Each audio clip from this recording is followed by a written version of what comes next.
Obviously the message this year is that we're chasing a new trophy. We're chasing, we've got a new journey ahead of us. And, we've got great senior leadership. I think that they've taken to that message. You're trying to coach against complacency. And, we want to certainly do some of the things that allowed us to be successful in 2012. We want to emulate our work ethic. We want to emulate, the fact that we don't look ahead too far down the schedule. You look at 1 week ahead. So we've talked a little bit about that, but really with the understanding that we are on a whole new journey, and again, looking at our seniors to kind of lead the way there. I see a transition, a team in transition, where maybe we have a lot of faces back, but we have a new offensive coordinator. And so, on the offensive side of the field, the guys are getting to know each other, coaches and players, while the faces aren't going to change. And certainly we hope that the style doesn't change.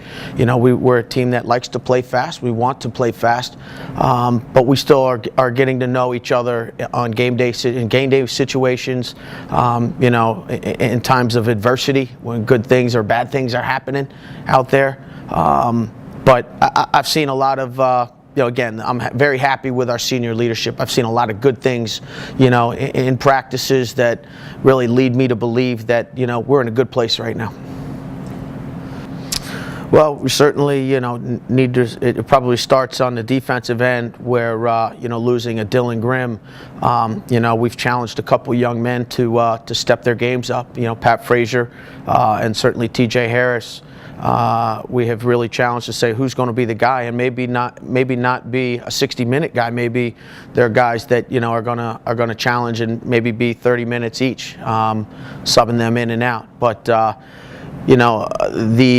the attack end, we've watched Nico Pontrello start to develop into being our guy on the lefty side, but we also feel very capable, with some guys like Brian Schultz or Zach Haywire's coming in to give us some real minutes there.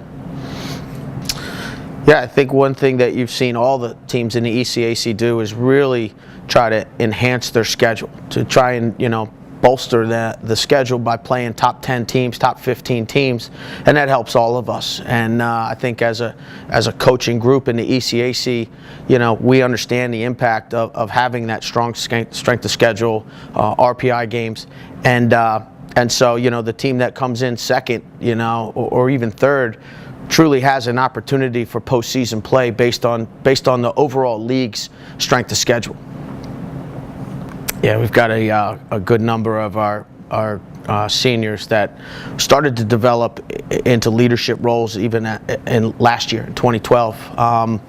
Watching them take the field this fall, really it was about, who was going to replace a J.P. Dalton and be the disciplined guy, who was going to demand more of his teammates. And it might not be one guy. What we're finding is that, we've got a great group of seniors, and day to day that guy is changing.